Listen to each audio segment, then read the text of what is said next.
morning. You're watching the news in African Free Press Television. I am Leo Oketan. These are the stories we're tracking for you at this moment. The Independent National Electoral Commission says the All Progressive Congress is yet to inform it about the death of its Kogi governorship candidate, Prince Abubakar Audu.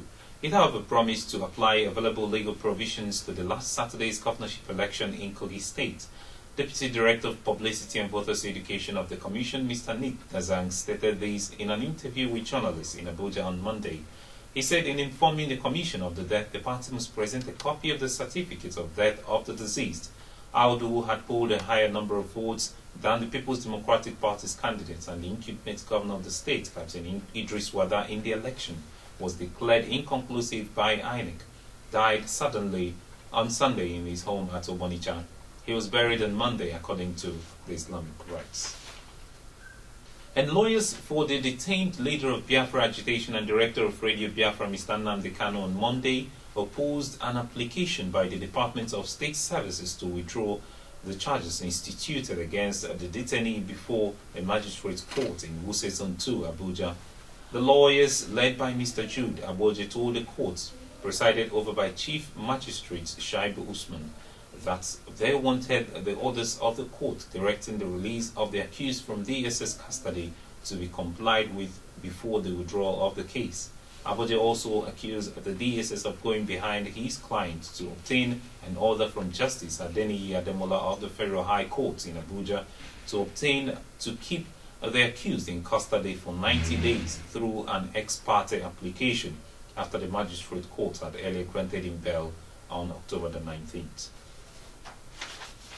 And the federal government had asked the Federal High Court in Abuja to revoke the bail granted the immediate past National Security Advisor, retired Colonel Sambo Dasuki, on September 1st, 2015, with respect to the 4 counts of money laundering and illegal possession of firearms, for which he is already being prosecuted. The Federal Ministry of Justice, acting for the federal government, said it sought the revocation of Dasuki's bail in order to arrest him and others indicted for the alleged embezzlement of $2 billion meant for the purchase of arms and from 2007 to date. And price of premium motor spirits (PMS) or petrol are soared by about 50% at the retail outlets following the hike in price of the products at the depots, it was learnt. A daily industry price survey conducted by marketers at depots in Apapa, Lagos, revealed that yesterday's average price per litre of PMS was 112 naira as against the normal price of 77 naira 66 kobo per litre. The MRS depot sold at 110 naira per litre, Honeywell sold at 111 naira, while Fulawiyo and Capital Oil and Gas sold at 115 per litre respectively, reflecting an increase of about 50%. A marketer who asked not to be identified told newsmen that marketers had no fuel since there was no money to import, saying that because demand for outstrips supply. The marketer was of the view that price of petrol may rise to as high as 200 naira per litre at filling stations in Lagos before the week runs off, stating that it is only the NNPC that currently imports and it lacks the capacity to distribute and meet the 50% daily national consumption it claims to possess. And meanwhile, latest figures from the Petroleum Pricing Regulatory Agency have shown that the federal government has subsidized petrol by 10 naira 58 kobo per litre despite scarcity. This is coming as fuel scarcity in Abuja and neighboring states of Kaduna and Nasarawa continued on Monday. Experts in the oil and gas sector have urged President Muhammadu Buhari to stop subsidizing petrol, explaining that aside from the fact that it would check the illegalities in the system, the removal of subsidy will also help address the issue of fuel scarcity. The Nigerian Communications Commission (NCC) had said it would sanction MTN, Airtel and Globacom for defying its directive on automatic migration to pay-as-you-go data bundle. The Commission made this known in its 2015 third quarter compliance monitoring and enforcement report pasted on its website. NCC said it had continued to receive complaints from subscribers on automatic migration of data bundle package to pay-as-you-go billing on depletion of their data bundle. And now on the foreign scene, Ghana's governing National Democratic Congress (NDC) on Monday voted overwhelmingly to endorse President John Dramani Mahama's bid for a second term of office and elections next year. Party members backed the 56-year-old to run by just over 95% in primary elections held on Saturday and Sunday. Mahama thanked those who voted for him and defended his record in power, which has seen growth in the emerging West African nations, slow public debt spiral, and the steady currency depreciates.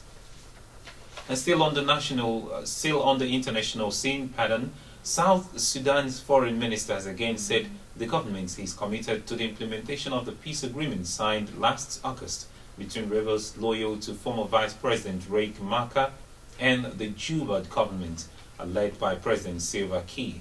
This came as South Sudan announced on Monday that its forces have begun withdrawing from the capital, Juba, in line with an August 26 agreement.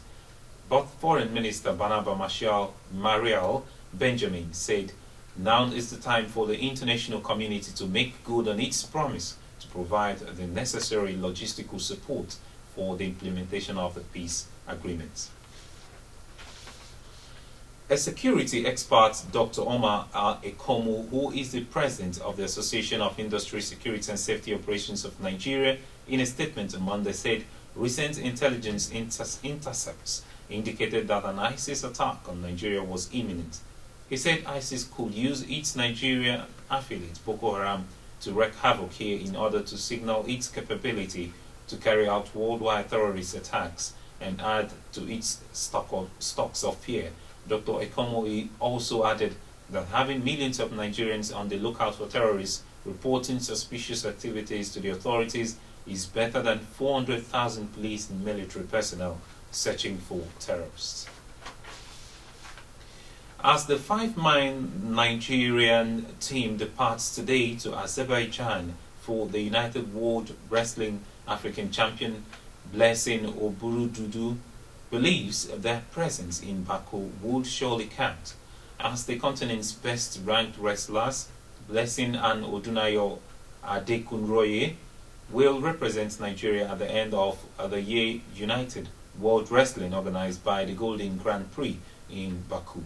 And the team is expected to be led by the Secretary General of the Nigerian Wrestling Federation, Shegun Oguntade, as well as the handler of the team, Purity Aku, and a medical personnel. And that's the news for you coming from African Free Press Television this morning. For more stories, please do log on to our website at www.africanfreepress.com. Follow us on Twitter at African Free Press. Like our Facebook page at African Free Press.